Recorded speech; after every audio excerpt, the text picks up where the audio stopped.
the process sometimes is way more valuable than the product.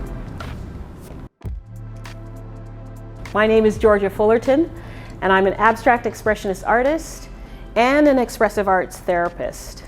A lot of us don't know where our art journey starts, but mine, and what is an art journey anyway? An art journey is all of the experiences I've had in art from the age of 2 up to, I won't disclose my age, up to now. 1967, my folks came up to Canada from Jamaica. My dad came up first and was setting up as a new vice principal of a school in West Central Alberta. And so Mom and me and my siblings were still in Jamaica. My mom used to write love letters back and forth to my father. And I was about age 11. And at age 11, my mom said, "Oh, Georgia, take a look at this. Here's one of the letters that I used to write your dad." And at the very end of that letter, she had said, "Oh, George, we miss you dearly, and Georgia wants to leave you a little note." And when I looked at my little note, it was a little scribble, and I just squealed with delight, and I said, "Oh, I was an artist from then." And so this whole fascination and this love for the arts was fueled by my folks, primarily my mother. When we were in Canada, they both decided that they were going to get their master's in education, so we would do summers at the University of Calgary. And during that time, my mom, who's an educator but also an artist, she would bring those works back home and she would say, "Georgia, can you critique these, maybe title them?" And I just thought it was the jazziest thing that my mom could create this amazing work. This is actually a copper plate that is my mother's, and it's not dated, but it was around 1974 that she created at the University of Calgary, and I still have it. What a treasure. So time goes on. I'm getting brave enough now to show my art. I started to join collectives. And then I happened to meet somebody who took something called expressive arts therapy training. Had never heard of it, but I was really curious. I took this 3-year training program, and that just opened up a whole new world for me. So I worked for the YWCA. I did a lot of community workshops in shelters, did a volunteer stint at Humber River Hospital in the mental health and addictions, using the expressive arts with the patients and different clients. So you can imagine my confidence is building, not only as an artist, but as somebody who uses art to heal. And the epiphany was, I was building a bridge, and that bridge was arts in health. So the many faces of my experiences brought me to understand something real, and it was that I am literally creating my art story. How exciting is that? Super exciting. Why? Because I found myself here in Durham region with Station Gallery and in an artist residency. Let me tell you a little bit about what my residency is all about. So I'm titling it Reframed, Create My Art Story. I coined it as a reset. I coined it as something that's happening that's allowing me and others to take a second look at what you can live with and what you can live without. I needed to start from the beginning. I needed to start from gathering things that were important in my upbringing that related to art, the encouragement from my folks, my family members, searching through all my crap in the basement, and I found some of my old printmaking images from Red Deer College, actually. And again, because I was playing volleyball, so I was kind of always fusing my art with some of the work. So this was kind of a treasure to find some of my old etchings here, and I'll keep those. So the idea is I'm building a body of work that is, well, I'll call it a series. So it's made up of 7 pieces in total, and the idea is a creative representation of archetypes, and including my therapeutic work in that view. So I asked the question, if suicide had a look, had a way of speaking, or a way of moving, what might that look like? What might that sound like? And so I'm taking these ideas of expressive arts therapy and I'm taking it into this residency and I'm creating it in the way I see it. I want to really start with where I started, which is this one called the identity. And when we think of identity, we, at least for me, I think about beginning. I think about birth and starting over, and not starting over, but just starting. Okay, where are you coming from? So my roots are in Jamaica. I was born in Jamaica. And so this piece is, of course, mixed media, like all of them are. And I just, also part of what I do is like I had 3, 4, 5 of these panels set out. I never work on one and just complete it. Sorry, don't do that.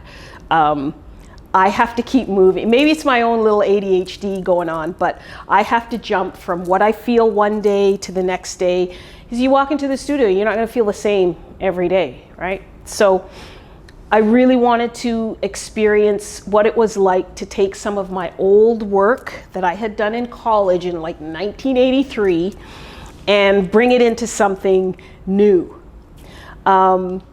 This piece, for example, actually has a woodcut print that I did in '83 at Red Deer College. And again, I talked about that duality of the jock and the artist. Here's the image there. It's a woodcut print, and it's sort of, I titled it Figure Incognito. I sort of really had a confusion. I had a fight going on with my athletic self and my wild, open, creative self. And so I tried to fuse both of those together, and as you can see, it's in the left eye, or it's in the right eye actually. But this is coming along. It's fun. It's interesting, and I like when little accidents happen. Like this actually looks like a cross, which is just me adding and subtracting color. And then I found a little piece of acrylic skin. This is not quite attached, but that also creates a cross. But I love when I find, like, you know, those little surprises that say, oh yeah, that works in the moment. So this one is called Sue Eastside. And it's dealing with grief and loss. Kind of what I said earlier about what can we learn from suicide? What can we learn about it? This is matched with the antisocial personality disorder. Why? So a lot of times when we hide away, people don't know that we have these kind of thoughts. Nothing is solid on here, but I definitely knew that I wanted to keep it stark and very graphic. This one in particular is called the Drama Queen. And it's all about what's real and what's imagined. And in response to the fact that we have to wear masks, sort of what's real here and what's imaginary. So playing with cultural icons, culturally looking images.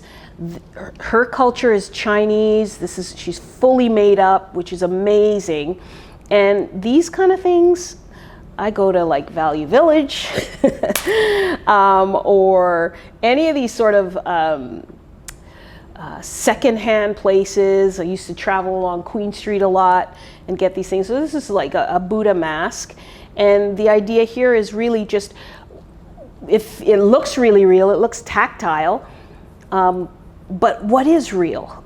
You know, how does this culture relate to this culture? And why is one covering the other? I want people to be able to sort of question what's going on. Aside from that, it's a lot of fun. This is the archetype, the binary. And it's all about neglect and validation.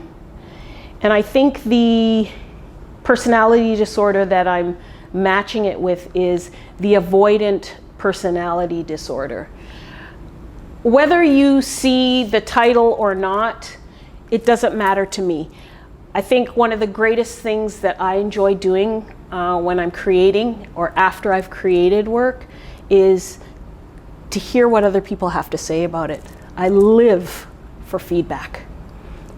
Remember that. I live for feedback. Okay. So this one, actually, I think in the process, this is the only one that I painted, you could say live, but I did a time-lapse painting of this.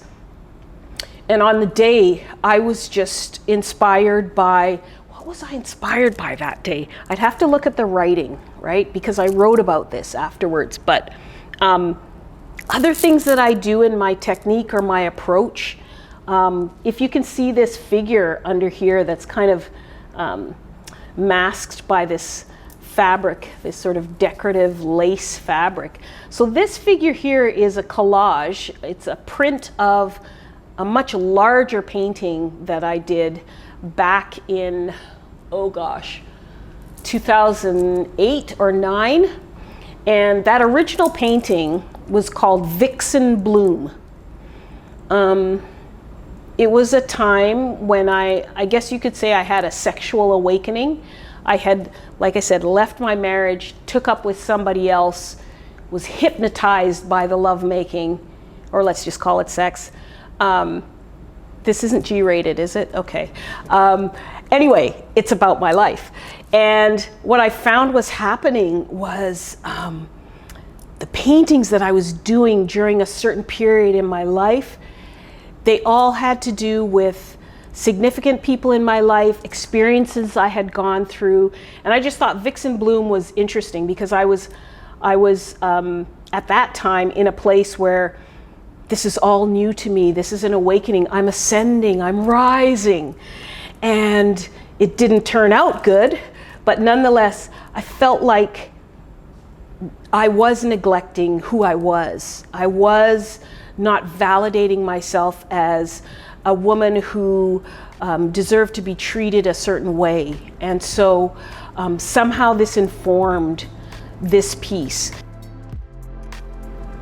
Many of us have these great resources and strengths that we don't pay attention to, we don't think has anything to do with art. But actually, everything you do has to do with art. My name is Georgia Fullerton, and I'm an abstract expressionist artist and an expressive arts therapist.